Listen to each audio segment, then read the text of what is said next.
Hello friends, स्वागत है आपका नई वीडियो में। जैसा कि आपको पता है कि 20 मार्च को 10th का साइंस का राजस्थान बोर्ड का पेपर हुआ था और मैंने उसके सेक्शन ए की वीडियो डाल रखी है। तो आप चाहें और मेरे चैनल पर सेक्शन ए की वीडियो देख सकते हैं। और आज हम शुरू करने वाले हैं section B.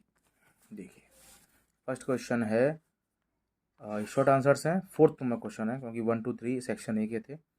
Na2CO3 plus 2HCl it gives X plus H2O plus CO2। अब इसने बोला है कि X की जगह क्या आना चाहिए, केमिकल नेम और उसका फॉर्मूला पता होना चाहिए।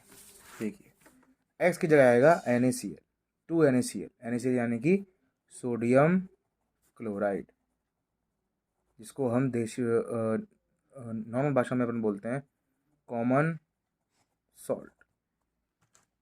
इसका आंसर हो गया सोडियम क्लोराइड।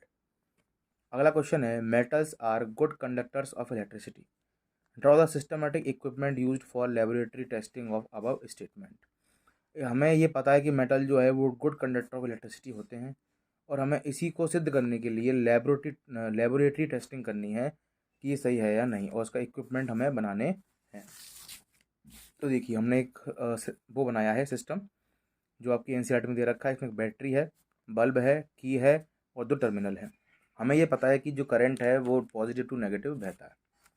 तो हम कह सकते हैं, in this when we put the metal between A and B. A and B क्या है, 2 टर्मिनल हैं, इस तरीके से चिमटी हैं। इनमें हम क्या करेंगे, इसमें एक कोई भी मेटल इसमें रख देंगे और अगर बल्ब ग्लो करता है तो मेटल है वो, और अगर बल्ब ग्लो नहीं करता है तो मेटल नहीं है वो। There is a battery which provide the potential difference, यानी कि इसमें बैटरी लगाई गई है जो हमें बता रही है कि उसमें वोल्टेज प्रोवाइड करी जा रही है। वोल्टेज को हम पोटेंशियल डिफरेंस भी बोलते हैं। अगला क्वेश्चन है, why the cloth becomes clean on applying soap और on the dirty clothes in presence of water. हम वाटर की प्रेजेंस में जो डर्टी क्लोथ होते हैं वो हमारे सोप लगाने से साफ हो जाते हैं। कारण बताओ, कारण बताना है इसका। तो देखिए, इसका कारण है सिंपल सा, मिसेल। मिसेल का बनना ही क्या होता है, मिसेल के बनने से ही डर्टी क्लोथ जो होते हैं वो क्लीन हो जाते हैं। कैसे कि मिसेल एक मॉलिक्यूल है जिसमें जो एक सिस्टम से बना होता है उससे हम बोलते हैं, एक पार्ट होता है हाइड्रोफोबिक और एक होता है हाइड्रोफिलिक। ये जो आप राउंडेड पार्ट देख रहे हो ये इसका है हाइड्रोफिलिक पार्ट, और जो चेन वाला पार्ट देख रहे हो आप ये इसका हाइड्रोफोबिक पार्ट है। हाइड्रोफिलिक मतलब वाटर लविंग, मतलब पानी में अगर हम सर्फ डालेंगे या कोई भी हम सोप डालेंगे तो पानी से जो प्यार करेगा, ये पानी की तरफ जो अट्रैक्ट होगा पार्टिकल, वो होगा हाइड्रोफिलिक, जो सोप का पार्टिकल होगा। और उसी पार्टिकल का दूसरा हिस्सा जो होगा जो वाटर से हेट करेगा, हाइड्रोफोब। वाटर फियरिंग बोल सकते हैं, वाटर हेटिंग भी बोल सकते हैं। तो इसी के बनने से जो आपका क्लोथ है वो साफ़ हो जाता है। अगर आप देखना चाहें तो आपकी एनसीईआरटी में भी इसका फुल तरीके से समझाया हुआ है। देखिए, मैं आपको दिखाता हूँ, ये रहा पेज नंबर 75 पर। ये पूरा का पूरा मिसाइल है। मिसाइल आप देख रहे हो कि इसमें हाइड्रोफोबिक पार्ट और हाइड्रोफिलिक पार्ट, ये पूरा सोप मॉलिक्यूल है। ठीक है, और आप चाहें तो इसको अच्छे से पढ़ सकते हैं, और आप कहेंगे तो मैं इस पर एक अच्छी वीडियो भी बना सकता हूँ जैसा भी आप कहें बता रहे हैं। अगला क्वेश्चन है, draw the electron dot structure of ethene molecule. Ethene molecule का हमको क्या बनाना है, इलेक्ट्रॉन डॉट स्ट्रक्चर बनाना है। तो देखिए, EDS of ethene, electron dot structure of ethene. हम जानते हैं कि इथीन का फॉर्मूला होता है C2H4, ये फॉलो करता है CnH2n को। ठीक है, और ये इसका फॉर्मूला है जिसको हमने ब्रांच्ड स्ट्रक्चर में बना दिया है, CCHH, इसमें डबल बॉन्ड, इन का मतलब होता है डबल बॉन्ड। अब ये इसका इलेक्ट्रॉन डॉट स्ट्रक्चर है। जैसा कि आप देख सकते हैं कि C के वैलेंसी होती है 4, तो हम इसके वैलेंस इलेक्ट्रॉन होते हैं 4, इसलिए इसकी वैलेंसी होती है 4।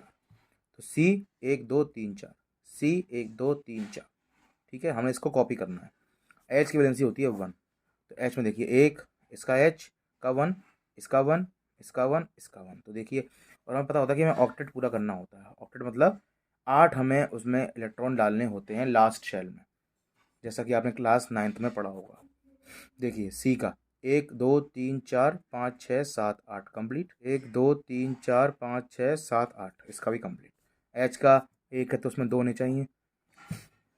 तो देखिए, एच के 2, 1 2 1 2 1 2 1 2, डन। अगला क्वेश्चन देखते हैं। Explain two methods of contraception. Contraception होता है गर्भ निरोधन, गर्भ को नहीं ठहरने देना। तो उसकी दो कोई विधि बतानी थी हमें। देखिए, टू मेथड्स ऑफ कॉन्ट्रासेप्शन। पहला है ओरल पिल्स, जो हम देखते हैं लेडीज़ जो होती हैं, अगर उन्हें गर्भ नहीं धारण करवाना है तो वो ओरल पिल्स का यूज़ करती हैं। IUCD, intra uterine contraceptive device, इसका आपका एनसीईआरटी में सब कुछ दे रखा है डिटेल में। कॉन्डम्स जो मेल पहनते हैं, डायफ्राम जो फीमेल पहनती है, ये मेल के लिए होता है, ये फीमेल के लिए होता है। तो इनसे कॉन्ट्रासेप्शन हो सकता है, इनसे प्रेगनेंसी को अपन नहीं होने दे सकते।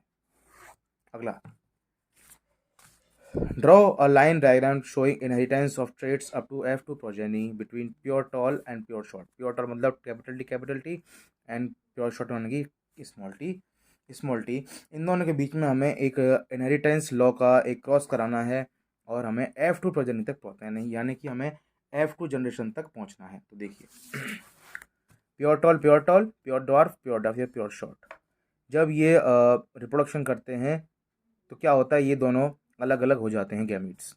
इसको बोलते हैं law of segregation because of purity of gametes, आपने पढ़ा होगा। अब ये आपस में किसी से भी मल्टीप्लाई यानी कि किसी से भी क्रॉस कर सकते हैं। ये इससे ये रहा, ये इससे ये रहा, ये इससे ये रहा, और ये इससे ये रहा। ओके, तो चारों के चारों कैसे हैं? Tall, all tall. तो ये हमारी हो गई F1 प्रोजेनी, सारी की सारी हमारी हो गई F1 प्रोजेनी। अब इसके बाद हमें इनमें से कुछ दो उठा लेनी है, उन दोनों का भी हमें क्रॉस करा देना है, फिर से वही अलग हो जाएंगी। Segregation, capital T small T. देखिए आगे क्या होता है। अब इसमें क्या होगा, कैपिटल टी स्मॉल टी जो हमने अलग किए थे वो यहाँ अलग हो चुके हैं because of law of segregation. अब इसमें क्या होगा, ये भी किसी और से बाइंड हो सकते हैं। Capital T small T, capital T small T. तो देखिए, ये भी टॉल, ये एकमात्र ड्वार्फ। हम कह सकते हैं इन चारों में से एकमात्र ड्वार्फ है। डन। अगला question, 3 ampere current is passed through a 10 ohm resistance for 2 second, find out the value of heat produce in the coil. 3 ampere जो करंट है वो पास हो रहा है 10 ओम रजिस्टर से 2 सेकेंड के लिए। तो इसमें कितनी हीट प्रोड्यूस होगी हमें पता है। देखिए, करंट है अपना 3 एम्पियर, आर है अपना 10 ओम और टी अपना 2 सेकेंड। हमसे एच पूछ रहा है। हम जानते हैं जूल्स लॉ ऑफ हीटिंग से H equal to I square R T. आप NCERT खोल के देख सकते हैं। एच हमें देखना है, आई की वैल्यू रख दीजिए 3 का स्क्वायर, आर की वैल्यू रख दीजिए 10 टाइम का 2, 3 3 ज़ा 9, 10, आंसर आएगा 180 जूल, क्योंकि एनर्जी और हीट की यूनिट जूल होती है।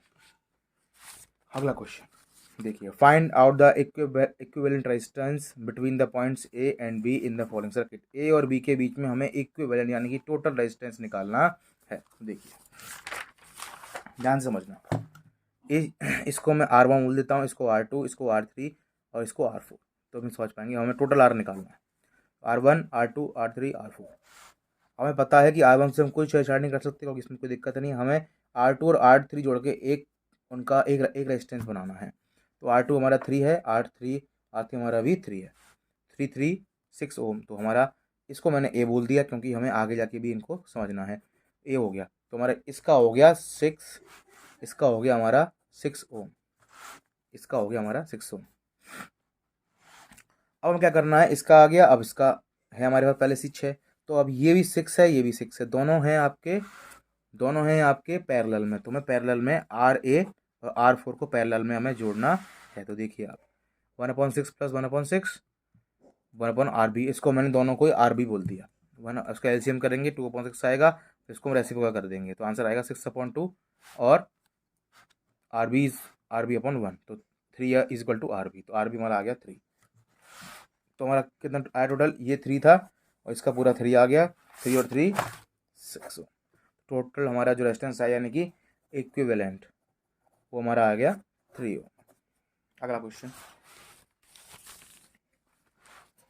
Draw diagram to show lines of magnetic field inside and around a current carrying solenoid. आप ये आपने देखा होगा NCERT में, हूबहू डायग्राम बनाया, मैं आपको दिखाता हूँ।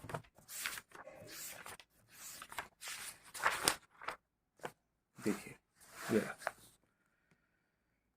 सॉइल नोट से ये जो हमारे एक सिस्टम पूरा बना हुआ है, देखिए कॉइल बनी हुई है और इसमें मैग्नेटिक फील्ड जा रही हैं। ठीक है सर, इसमें मैग्नेटिक फील्ड जा रही हैं नॉर्थ टू साउथ, अंदर जाती हैं साउथ टू नॉर्थ। तो इसे आप देख सकते हैं पेज नंबर 229 पे। ये आपका अगला आंसर हो गया।